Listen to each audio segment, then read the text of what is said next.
tadi kita sampai pertanyaan apakah Indonesia akan memasuki masa krisis seperti 98. Saya mau tanya ke Pak Fuad dulu. Kebetulan ada Bapak di sini. Bapak, apakah Anda melihat bahwa saat ini Anda sebagai saksi pada saat itu ya, ketika krisis 98, apakah ada kesamaan? Memang kita akan menuju ke seperti di masa 98, Pak? Saya kira tidak sama lah seperti 98. Tidak sama ya, Pak ya? Karena waktu itu misalnya kecepatan kenaikannya ya dari 2.500-an terus sampai ke 15 ribuan gitu kan, cepat benar. Kedua juga ada agenda IMF waktu itu yang kemudian diakui oleh Michael Kemdesu, memang mau menjatuhkan Pak Harto. Jadi udah Pak Harto udah jatuh, makanya waktu udah letter of intent ditandatangani Pak Harto 15 Januari 98 ya, itu tetap saja rupiahnya itu melemah terus gitu kan. Ya kita sebetulnya di situ di lingkarannya Pak Harto ada dua mazhab. Yang saya termasuk mazhab bahwa ini yang dilakukan oleh IMF itu adalah jelas penyesatan, semakin merusak ekonomi kita lah supaya kita cepat jatuh. Dan itu disampaikan lah kepada Pak Harto, juga kita sampaikan ini akan menjatuhkan Bapak karena makin dipercepat ini oleh IMF, dibikin rusak semua ekonominya. Ya kalau mau bikin rusaknya apa nggak usah saya ceritakan, tapi secara singkat aja bunganya harus ditinggikan sampai 75%. Proyeknya semua dihentikan, tidak boleh ada pekerjaan. Ya kan makin banyak pengangguran, makin banyak, ini jelas benar ngerusak lah gitu. Nah kalau kemudian sudah Pak Harto udah lengser, ya rupiahnya kemudian menjadi menguat. Memang banyak yang mengira, waduh hebat ya waktu Pak Habibie. Sebenarnya bukan soal hebatnya, memang sudah selesai targetnya untuk melengserkan Pak Harto gitu loh. Jadi ini agenda setting ya menurut Anda? Sudah selesai ya udah menguat lagi itu kemudian rupiahnya kan begitu. Meskipun tidak balik tapi sudah menguat sekali waktu itu. Karena udah selesai kan rencananya dari IMF. Nah makanya kalau mengerjakan sesuatu itu sebagusnya jangan ditunda-tunda. Kan waktu itu salahnya kekeliruannya Pak Harto karena ada pertarungan antara kubu ini gitu ya. Itu untuk melaksanakan ini Pak Harto kan ngambil jalan tengah waktu itu sebetulnya. Sebenarnya sudah tidak mau itu Pak Harto itu melaksanakan letter of intent kan. Akhirnya dia mengatakan ya sudahlah, karena sudah Bill Clinton telepon, ya Helmut Kohl telepon, segala macam lah, ceritanya panjang gitu kan. Jadi udahlah jalan tengah. Jadi memang ditanyakan juga paling tidak kepada saya ditanyakan, ini akan selesai nggak ini kira-kira ini? Ya nggak bakal selesai Pak, ini ekonominya udah rusak begini, makin dirusak makin kebakaran itu. Jadi ya udah nanti kita kasih waktu aja sekian lama. Kalau udah kasih waktu sekian lama itu 6 bulan lah waktu itu ya dari penandatanganan kira-kira. Nanti kalau tidak selesai juga ya sudahlah, kita dengan cara kita sendiri kita selesaikan gitu kan gitu. Kalau Pak Mahathir misalnya sejak pertama sudah nggak mau sama IMF, udah nggak pakai riku-rikuan lah, udah gue nggak mau jalan. Selamat juga itu ekonominya Malaysia kan lebih selamat daripada kita. Nah kita pakai toleransi juga karena ada ya orang-orang sekitar Pak Harto itu menurut versi saya yang khianatnya banyak begitu ya. Jadi ditempuh cara jalan tengah gitu. Tapi akhirnya kan sudah selesai dilengserkan juga. Ya kan secara tidak langsung itu kan pelengseran. Udah selesai kan Michael Kemdesu sudah puas. Udah rupiah dikembalikan lagi nggak apa-apa. Jadi ada usaha yang cukup intens. Tapi saya memang melihat, Pak ini udah jelas ini. Kita lagi kebanyakan utang katanya. Swasta yang utang waktu itu ya. Dikasih utang lagi segala macam. Semuanya itu kebalikannya dari teori untuk menyelesaikan. Wong masalahnya cuma sederhana kok. Rupiah sedang melemah. Jadi ini meja ini seluruhnya ini ekonomi Indonesia melemah di sini. Ya dipadamkan saja di sini, tapi enggak dibakar semuanya. Bunga bank, jadi banknya nggak bisa bayar. Pengangguran dibikin ciptakan, tidak boleh ada proyek dan seterusnya kan. Terus yang ini yang masukin macam-macam yang tidak ini gitu loh. Yang Bulog dibubarin segala macam lah, terus saja gitu, diacak gitu. Sampai selesai jadi penjatuhan. Jadi beda benar dengan situasi yang sekarang gitu loh. Kalau sekarang apa yang terjadi Pak? Kalau sekarang itu saya lihat Apakah ada pertarungan antar kubu juga? lebih banyak pertarungannya, lebih banyak kubu. Ya tentunya masih ada juga selalu pertarungan secara global sih, ada saja yang namanya faham ini, ada kapitalisme, ada neolib, ada ini itu kan segala macam lah, itu biasa. Tapi pertarungan di dalam negerinya itu yang lebih kencang betulnya. Di era saat ini? Iya, makanya Apa itu Pak? bagi pemerintah itu mengambil kebijakan yang sekarang ini sudah tepat, membumi.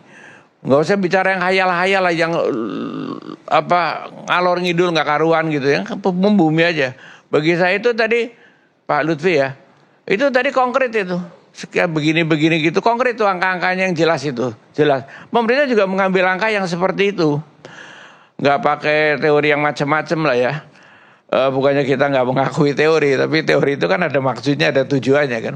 Yaitu melalui ekspor semuanya sumber daya alam melalui pintu pemerintah. Jadi apa? Ini untuk memperkuat rupiah dan berjangka panjang. Karena seluruhnya akan masuk ke negara. Berarti akselerasi dan antara satu pintu itu sudah jalan yang benar, baik ya? jalan yang benar. Cuman kita ini masih digoyang kan, biasa kalau cara yang pertama itu digoyang sama seperti dulu minyak. Minyak itu, migas itu dulu kan sudah melalui pemerintah seluruhnya kan. Orang jual kepada pemerintah. Pokoknya udah Pertamina sekarang ya pemerintah, itu sama saja. Sudah seluruhnya itu. Itu baik orang asing maupun orang Indonesia, investornya gitu kan. Udah ngerjain, kamu karena ini pada pasal 33 ya, kerjain kamu dikasih upah 35% ongkosnya. Semuanya dijual ke pemerintah. Ya pertamanya tentunya bergolak juga dulu kan, itu kan sudah mulai dari tahun zamannya Bung Karno, setelah Bung Karno kemudian diperkuat oleh Pak Harto waktu melalui Undang-Undang Pertamina ya. Nah, tentu waktu pertamanya baik yang asing maupun yang global juga teriak-teriak kan, wah ekonomi Indonesia akan begini. Nah disitulah perlunya rakyat Indonesia bersatu, kompak, kita harus bersatu. Diancam akan begini. Kita jalanin aja. Sudah jalan sekarang senang. Tidak ada. Boleh didekati lagi Mik ya? Ya. Sudah jalan aman. Tidak ada yang ada masalah dengan investor asing, dengan yang dalam negeri, migas. Semuanya sudah selesai, aman. Dan devisanya semuanya masuk ke pemerintah.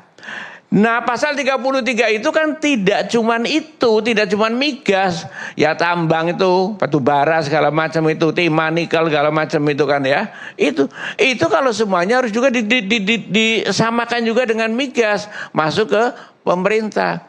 Karena kalau masuk ke pemerintah nanti nilainya bisa 3 kali 4 kali lipat daripada yang sebenarnya. Kenapa? Karena selama ini itu nggak bener, pajaknya ditimpuk, ya kan? Pokoknya nggak benar sekali lah, sudah volumenya di samping itu udah pembakaran, perusakannya segala macam itu udah luar biasa. Jadi dia jadikan satu. Kalau udah begini pasti tax rasionya naik. Coba tax rasio. Dulu sudah 2 digit zaman Orde Baru. Masa sekarang jadi 1 digit? Sudah ngap-ngapan itu. Loh itu katanya tambangnya padahal sudah dihebat-hebatin tuh, dibangun luar biasa tambang. Mana hasilnya untuk rakyat? Pertumbuhannya mana? Pertumbuhannya dulu sudah 7% on the average waktu Orde Baru. Sekarang pertumbuhannya cuma 5%. Ada cengep-cengep 5%. Padahal itu sudah, berarti itu kan semua dicuri. Itu. Oke. Baik, siapa yang curi itu, Pak? Iya, semua penambang-penambang itu umumnya, yang legal maupun yang tidak legal itu adalah umumnya pencuri. Baik sawit segala macam, pencuri semuanya, maling semuanya. Oke, jadi pemerintah selain tadi sudah mencoba untuk memperbaiki sistem, tapi juga berkolaborasi dengan swasta ya, sudah di jalan yang benar ya Pak Fadil ya? Pemerintah itu sudah benar, ditertibkan, dan nanti pengusahanya itu nggak usah khawatir, mereka menjadi lebih aman. Kayak minyak itu contohnya sudah ada perbandingannya. Tepuk tangan, saya mau dengar tanggapan dari Pak Nursi, silakan Pak. Saya ingin menanggapi dulu rekan saya dan kemudian nanti saya ke Pak Fuad. Oke. Satu hari Budiono sebagai otoritas fiskal dan moneter itu mengundang Joseph Stiglitz di hotel kawasan Sudirman. Mendengar penjelasan otoritas fiskal dan moneter, Budiono bilang, kami yang pragmatis aja, seperti Anda ngejelasin tadi gitu. Pragmatis saja, yang realistis saja. Apa jawaban Stiglitz? Yang pragmatis itu juga pilihan. Tapi, itu untuk jangka panjang, itu tidak menjawab persoalan. Itu kata Stiglitz. Itu makanya keluar kajian Stiglitz berikutnya. Jadi ini bukan soal teori. Bukan. Anda belajar teori juga kok. Ini bukan soal, saya sedang melakukan pembelajaran ke publik, bukan ke Anda, ke publik Indonesia, biar tahu akar masalah itu ada di mana. Saya terusin kajian Anda. Anda nggak bicara tentang undisbursed loan, yaitu pinjaman yang disetujui tapi tidak dicairkan. Meningkat dari April ke Mei dari 2527,46 triliun menjadi 2551 triliun. Apa artinya menurut Anda?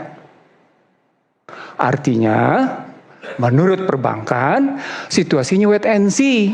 Maka perbankan pergi beli SBN. Maka BI pergi beli SBN. BI-nya butuh dolar, dia keluarin namanya BI rate. Yang ketekan siapa? Ayo, jawab teori deh sekarang. Ayo jawab teori. Ayo jawab teori. Siapa sekarang? Yang ketekan itu, gitu ya, rakyat kecil, UMKM. Itu sudah pasti kayak gitu. Tadi kelihatan lagi pencairan kredit ke UMKM tersendat. Di tengah MPL-nya 4,61, satu angka. Angka lain juga bisa dilihat misalnya. Kalau ini pakai angka ini. Tadi Anda menyebut tentang musiman. Betul musiman. Kebetulan saja haji sekarang. Haji itu kebetulan hanya bergerak antara 700 sampai dengan 1 miliar US dollar. Sementara yang disebut dengan dividen, pembayaran navigasi, pembayaran royalti macam-macam, itu yang disebut dengan neraca jasa yang terus-menerus negatif berkesinambungan. Kenapa nggak disebutin? Sebutin dong angkanya biar kelihatan bahwa kita punya tekanan pada neraca pembayaran, pada neraca berjalan. Angka saya menyatakan neraca berjalan negatif per Mei ini sampai dengan 4 miliar US dollar. Itu kelihatan. Saya sebenarnya nyiapin juga grafik untuk tarung teknokratik gitu ya. Saya siap, I'm ready to fight. Secara teknokratik. Tapi teknokratik itu pragmatis. Karena ujungnya adalah bagaimana menakar teknokratis itu dalam ucapan Presiden Republik Indonesia ke-8, Prabowo Subianto. Ini yang salah sistem. Artinya dia salah moneter, dia salah fiskal, dia salah di real. Itu makanya dikembalikan ke pasal 33. Kalau kembali dalam cara begitu, maka mestinya kita lihat lagi di ukuran-ukuran kita sekarang. Apa ukuran berikutnya? Oke, kita lihat sekarang. Kalau kita ngelihat defisit APBN, ya, defisit APBN, akhir tahun 2025, Anda bilang 2,92. Sepakat ya? Diterima dong. Itu pengumuman Purbaya. Defisit APBN 2025 2,92. What's the point? Poinnya adalah tekanan fiskal demikian tinggi, tapi pada saat yang sama Anda sedang memberi pesan ke pasar. Berat nih, nanti SBN gue gimana nih? Kan gitu, bayar SBN gimana? Kan begitu akhirnya. Oke, kalau takutan kayak gitu, maka terjadi persaingan. Ini mungkin parah di sini. Terjadi persaingan antara SBN, BI rate dengan Fed Fund rate. Perbankan di Indonesia bilang, itu bersaingan dengan bunga deposito. Makin mahal bunga deposito, makin mahal bunga tabungan. Apa poinnya? Ketika kita bersandar pada, seperti saya bilang tadi, bersandar pada namanya ekonomi hayalan, sementara suku bunga bersaing, maka kemudian muncul terkena pada nilai tukar. Lagi-lagi ini teori. Nilai tukar, inflasi, suku bunga kan? Betul nggak begitu?